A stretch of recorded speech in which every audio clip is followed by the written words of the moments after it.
as well as stiffness, okay? Your hair literally will be stiffer than normal, which can also cause a lot of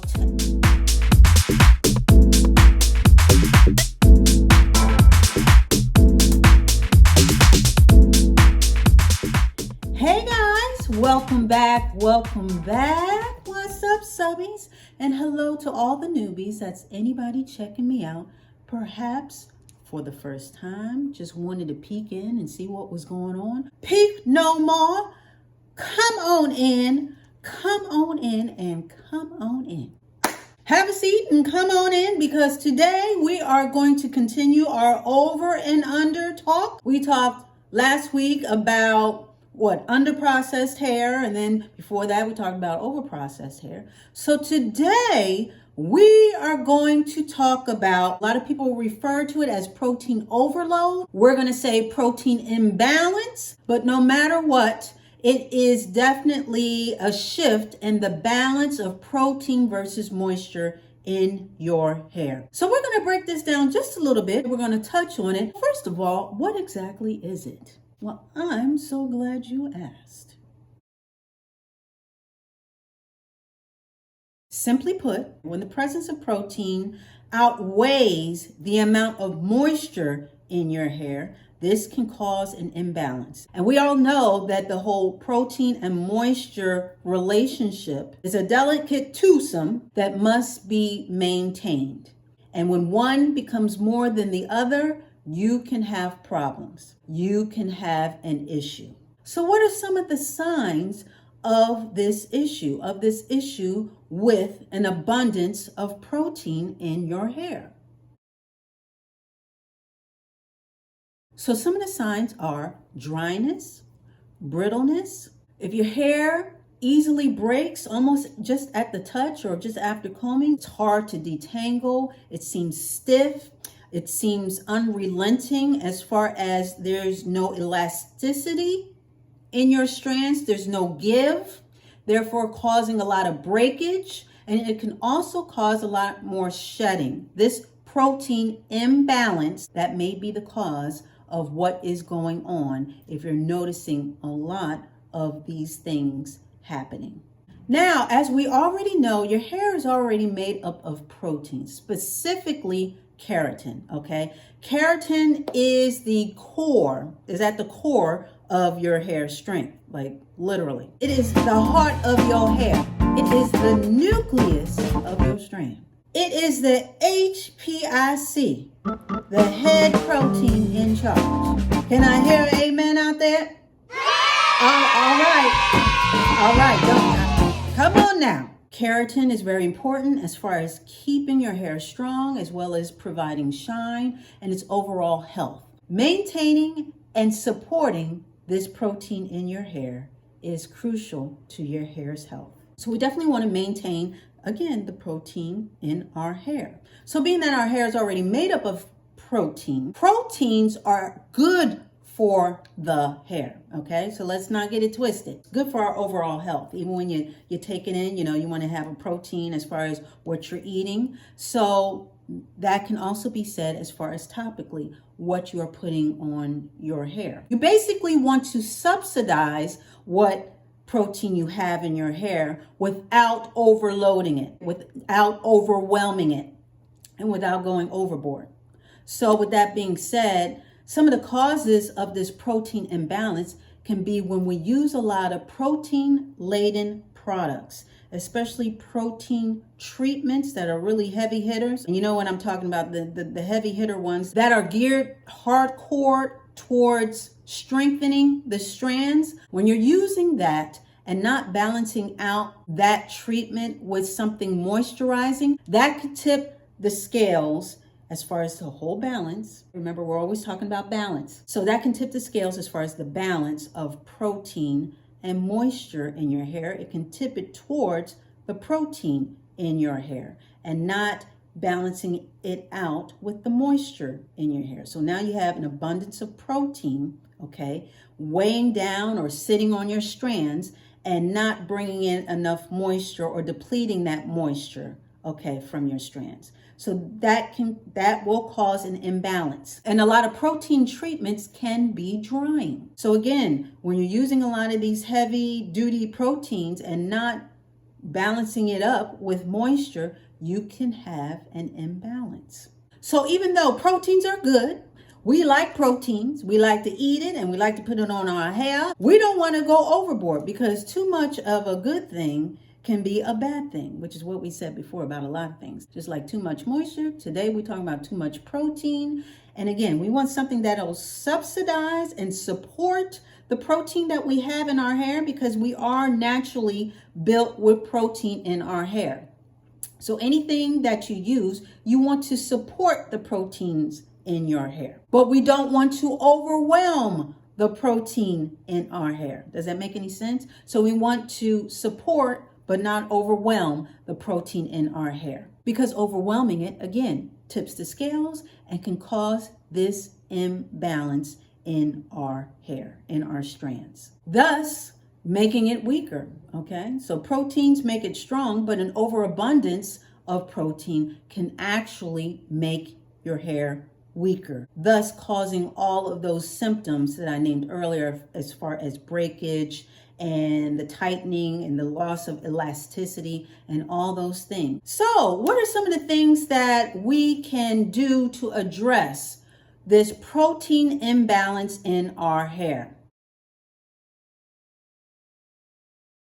Well, if you suspect that you do have a protein imbalance in your hair, one of the things that we can do is clarify.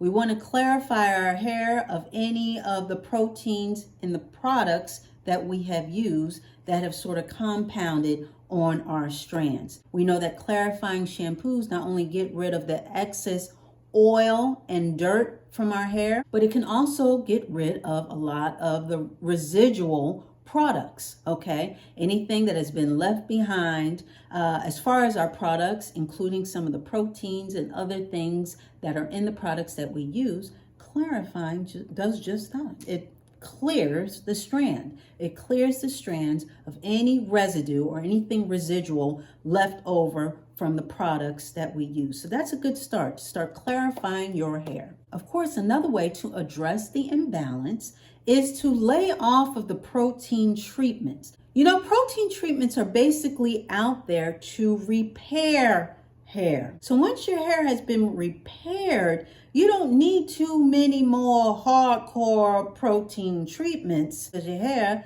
already has been repaired. But a lot of people, they stay on this cycle of using protein treatments, especially those of us who have relaxed hair. They feel like, okay, the relaxer breaks down the bonds, and therefore the protein is going to bring it back up.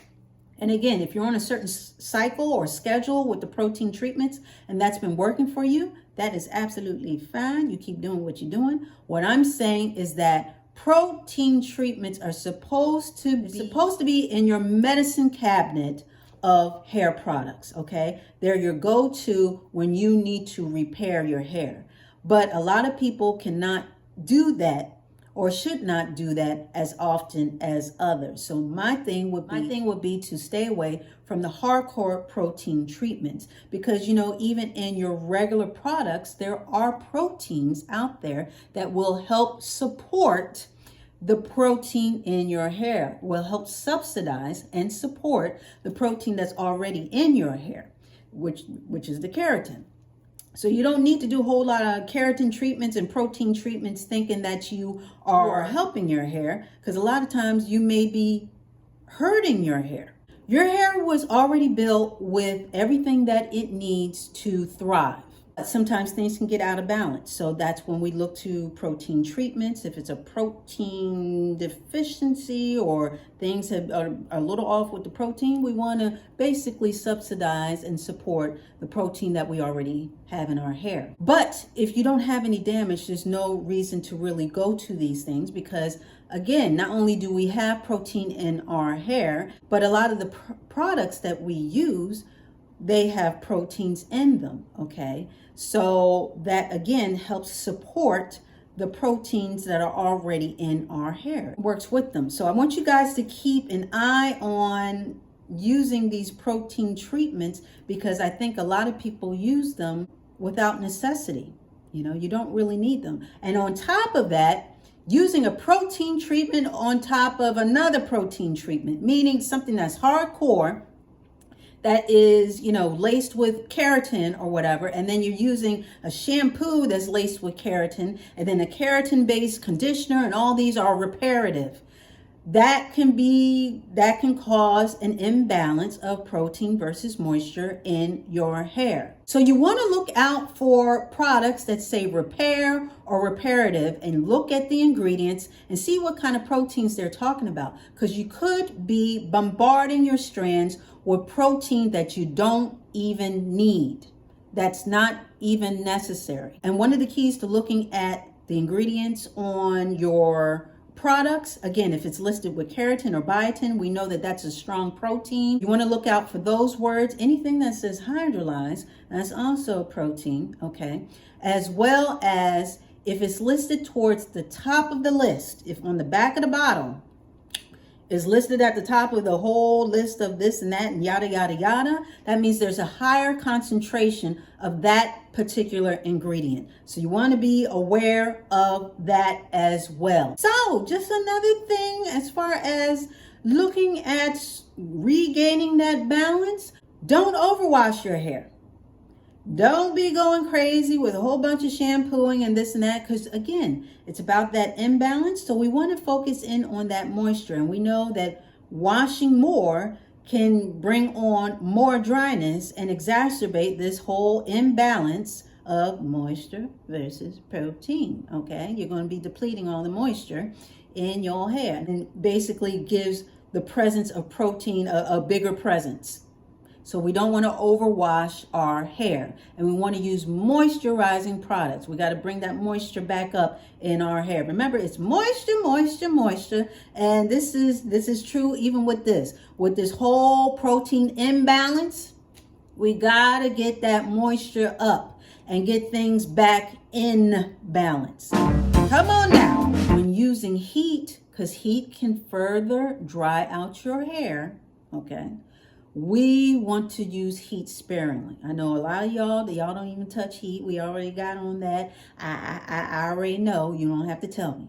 But with that being said, those who do use heat, such as a flat iron or curl or whatever, we definitely want to ease up, okay? We want to ease up. We want to pump the brakes on that and basically get that balance back together before we go back to our regularly scheduled heating program and flat ironing and all like that. So that's another thing to just be careful and mindful of. Let's not use a whole lot of heat when we're dealing with this imbalance in our hair.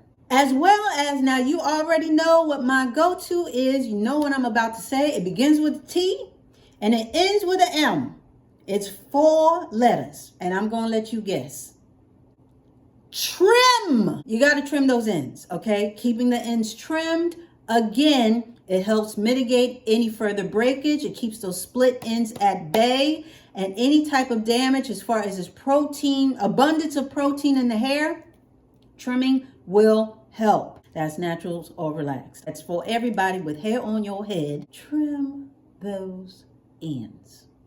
Deep conditioning can help with adding moisture back to your hair, because remember I said it has to be balance. It's all about balance. So of course, deep conditioning that helps to really push and add that moisture to your hair, which it definitely and desperately needs in these particular times of imbalance. And as well as, I want to make a special note that those girls with low porosity hair, I want you to be extra attentive, because you guys seem to be more prone to this imbalance. And naturally so. As we know, low porosity hair, it's hard to take on moisture, and therefore that protein imbalance can be exacerbated just even by the porosity of your hair. So with that being said, this can also cause those to be more sensitive to protein-based products, okay? And I'm not just talking about, the hardcore protein treatments, but also just proteins in everyday products as well. Okay, so this can lead to what they term as sensitivity. Okay, so with that being said, keep your eyes peeled. Okay, keep your eyes peeled. And again, it all comes down to knowing your hair. You have to know your hair in order to apply the proper care to it. So, in conclusion, hair is made up of proteins. All hair needs proteins as that it maintains the integrity and strength of your strands. Healthy hair has the proper balance of protein and moisture. However, when this balance of protein and moisture become out of whack and become imbalanced, this can cause problems. More specifically, the protein becomes more prevalent in your hair than moisture. Then this can lead to a sensitivity to any additional proteins that may be in your hair products. So the key to this is not eliminating all proteins from your hair's diet, but rather to make sure that the proteins that you are using are beneficial. If you suspect that you have a protein imbalance in your hair, again, it's good to up the moisture quotient and be mindful of any protein-laden products that you have been using, especially the treatments. Any imbalance in your hair can cause your hair to stress, but I don't want you to stress out about it because it can be addressed. It can be addressed with the right products and a little bit of time and patience. All is not lost, okay? It can definitely be addressed. So, with that being said, we were in and out, okay? I want to thank you so much for dialing in and showing up. I really do appreciate it. I really do. I really do.